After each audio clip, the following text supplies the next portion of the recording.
Hello, ladies and gentlemen. Welcome back to another episode here on African Confessions. There is a message that I want to share with you guys, and the message reads like this. My brother, this is how I joined a cult with Eddie, my boyfriend.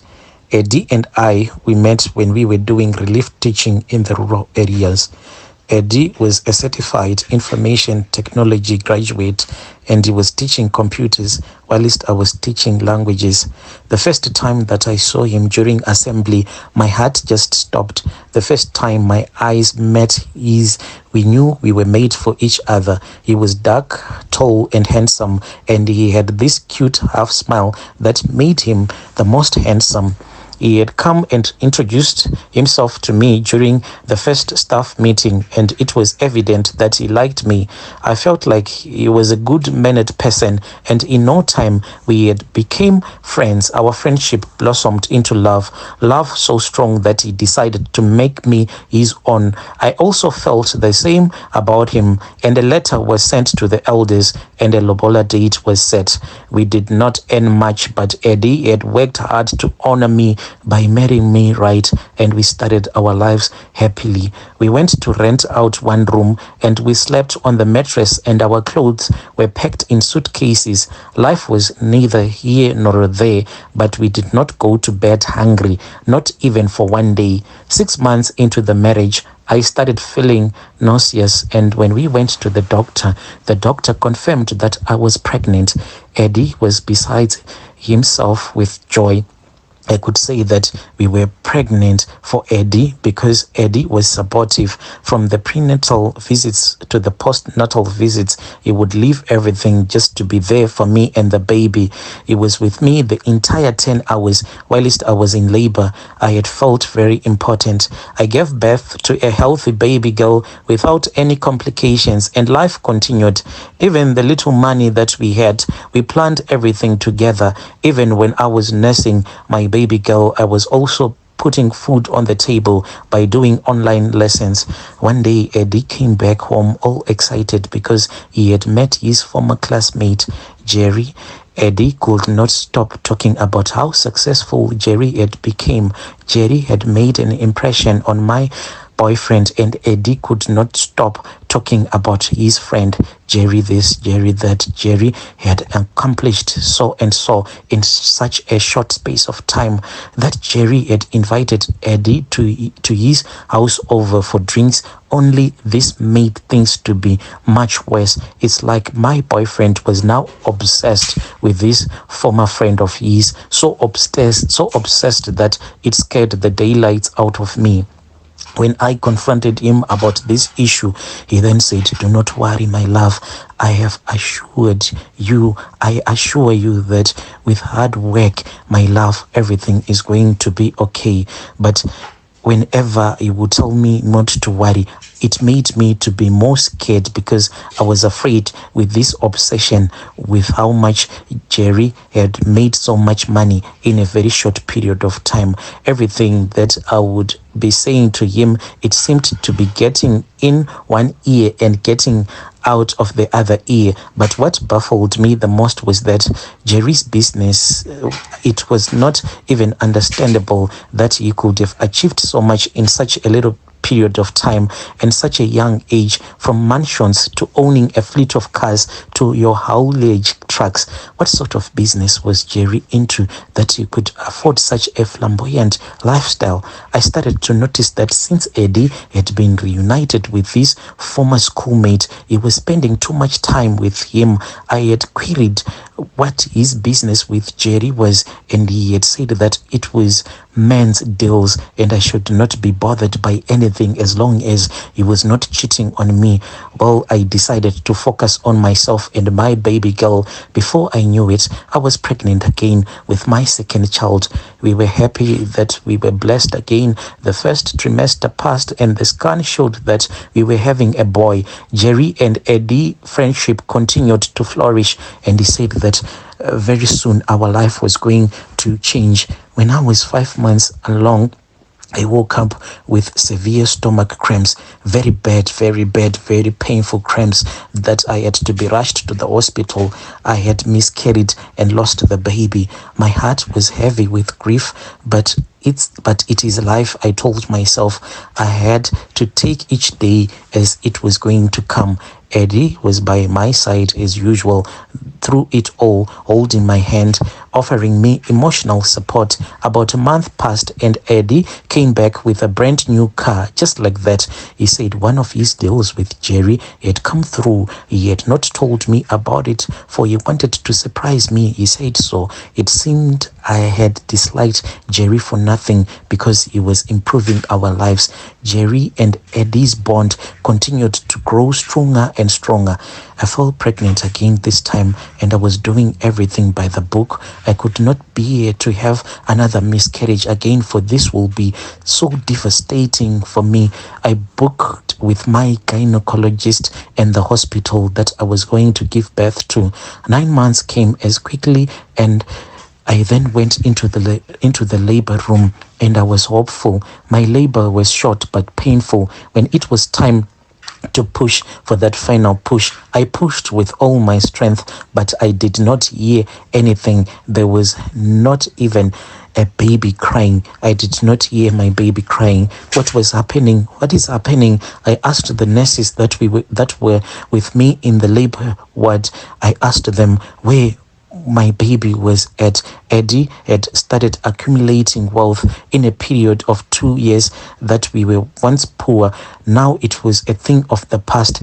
Eddie was always dodgy with his deals, and he said that he was protecting me. I had an argument with him one day. We were just sitting in our bedroom.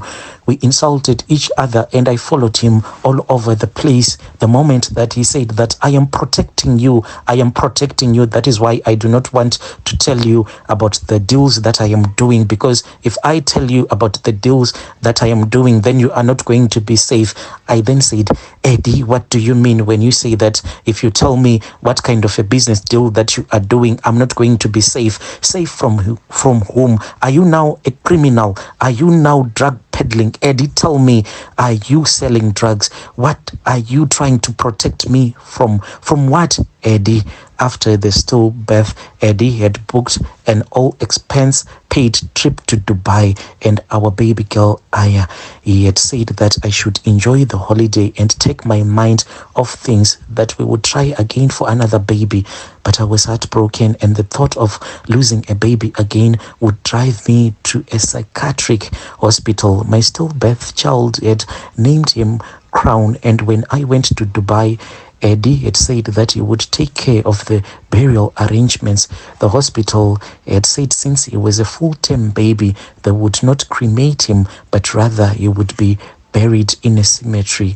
He had argued that it would be too painful for me to watch burying a child that I had never gotten the chance to hold in my arms. But all this got me thinking, what was making me to lose all of my babies? I had done everything right. We were rich. My gynecologist said nothing was wrong with my womb. Neither was the blood pressure nor the blood sugars. I needed to get to the bottom of this mystery. What was eating my babies, Eddie? What was eating my babies? Eddie spent most of his time in the study room or in the garage admiring his fleet of cars. We were now living in a double-storied house, and he had moved from the house that we had bought, as Eddie said that we needed to upgrade so that we can be protected. Protected from whom? He will just remain quiet. I had everything that I needed at my disposal, but at the same time, my heart ached for the babies that we had lost. One day, Eddie and his business mate, Jerry, went on a business trip, and I went back to our old house. I just wanted to relive the memories. Everything from the outside was well taken care of, but why go to all the way for a house that we were no longer staying? Why was he maintaining that house like that? Did he want to put the house on the market? But he would not do that without my knowledge, as it had both of our names on it. I would have to consent to having it sold. Otherwise, if he forged my signature, he would have committed fraud. As I was looking at the neatly manicured lawns and the well-watered flowers, I then took my set of keys and I went in the house, where I saw the shock of my life. In our old bedroom, there was this coffin, Brother Nashi. It was just there in our bedroom. It was a blue coffin surrounded by candles.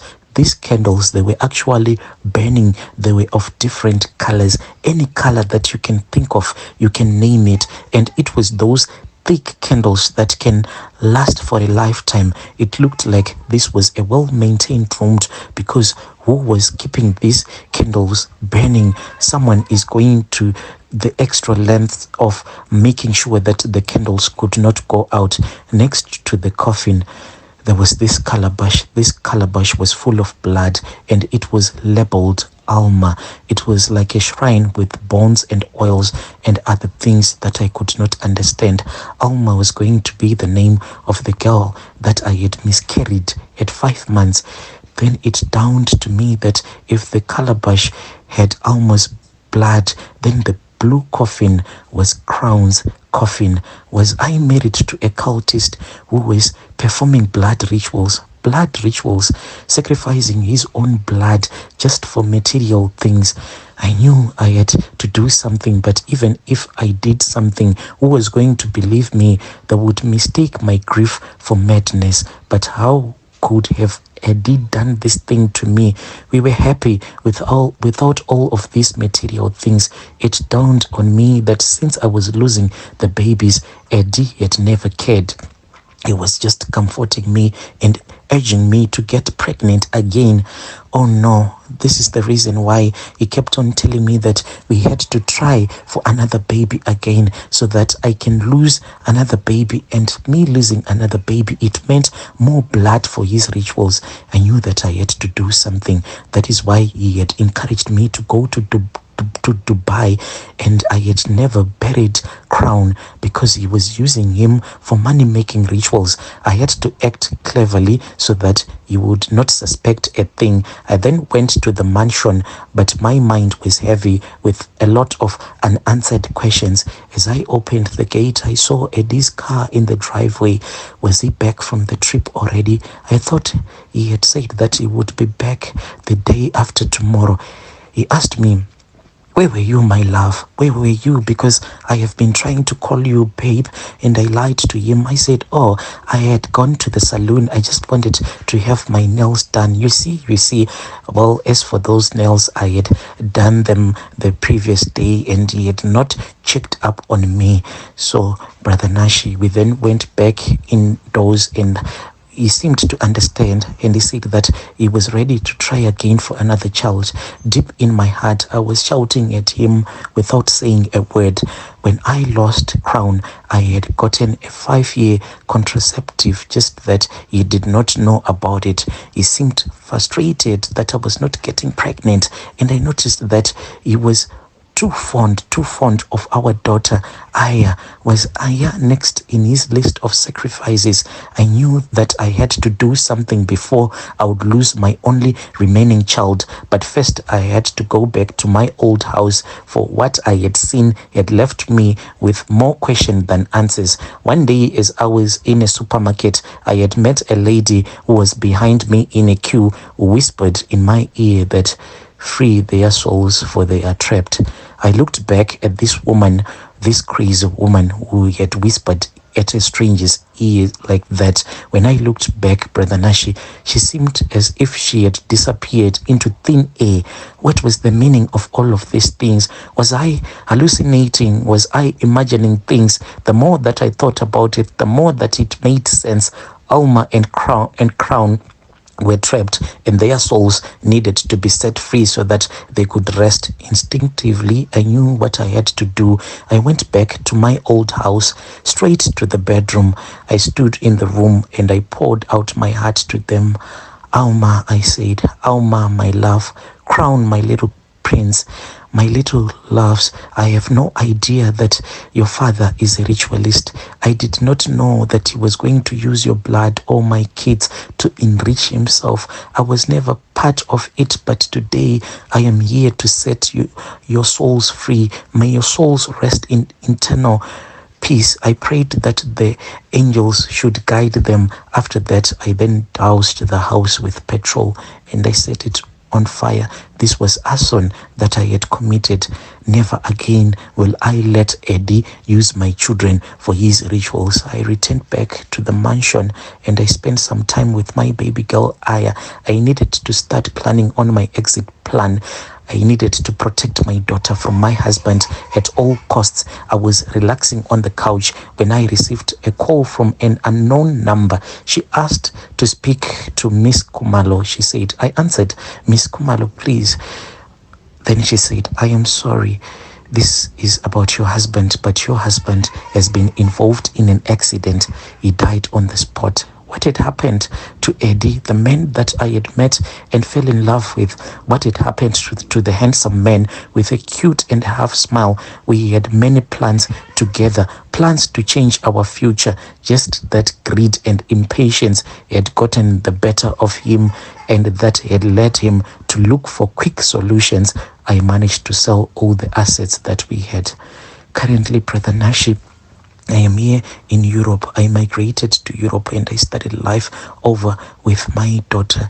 The only challenge that I am facing, Brother Nashi, cats.